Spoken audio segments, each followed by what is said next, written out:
रंगी बिरंगी मिठाइयाँ। वसंत ऋतु आई हुई थी। राजा कृष्णदेवराय बहुत ही खुश थे। एक दिन तेनालीराम और राजा बाग में टहल रहे थे।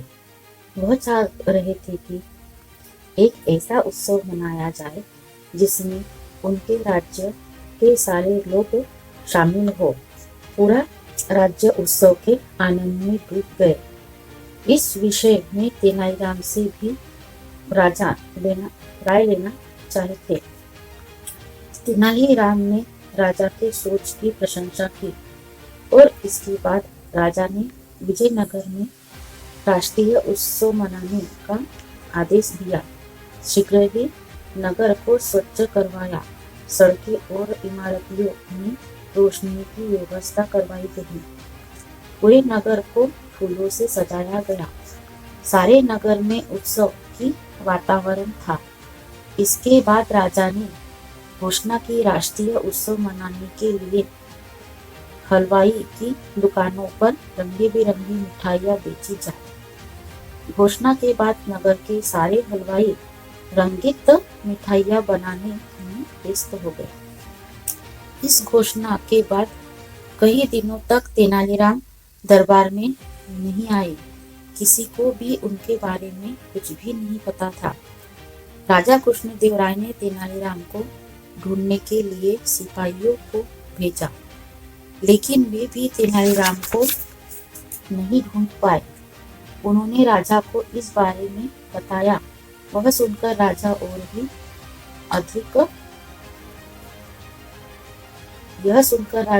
भी अधिक चिंतित हो गए।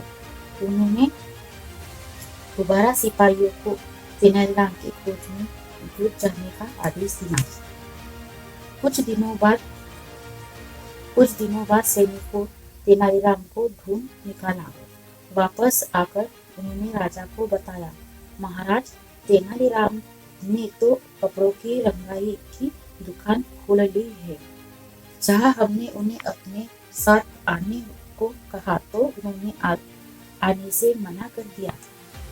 यह सुनकर राजा को गुस्सा आ गया। वह सैनिकों से बोले, मैं तुम्हें आदेश देता हूँ कि तेनालीराम को जल्दी से जल्दी पकड़कर यहाँ ले आओ। अगर वह तुम्हारे साथ अपनी मर्जी से न आए तो उसे बलपूर्वक ले आओ। राजा के आदेश का पालन करते हुए सैनिक तेनालीराम को बलपूर्वक पकड़कर दरबार में ले आया। तेनालीराम बोले, महाराज, दरअसल मैं अपने कपड़ों को रंगना चाहता था। नगर में बहुत सारे लोग उत्सव में पहनने के लिए अपने कपड़े रंगवाना चाहते हैं। इस काम में अधिक कमाई है। उससे पहले सारे रंगों को इस्तेमाल दूसरे लोग कर ले, मैं रंगाई का काम पूर्ण कर लेना चाहता हूँ। सभी रंगों के इस्तेमाल से क्या संबंध है? राजा ने कहा, क्या नगर के सारे लोग अपने अपने कपड़े को रंग रहे हैं? नहीं महाराज, वास्तव में रंगीन मिठाइयाँ बनाने के आपके आदेश के बाद नगर के ज्यादातर हलवाई मिठाइयों को रंगाने के लिए रंग खरीदने में व्यस्त हो गए हैं। अगर वे सारे रंगों को मिठाइयाँ रंगाने के लिए खरीद लेंगे तो मेरे कपड़े कैसे रंगे जाएंगे? इतना सुनते ही राजा को अपनी भूल का एहसास हो गया। वह बोले, तो तुम यह कहना चाहते हो कि मेरा आदेश अनुचित है?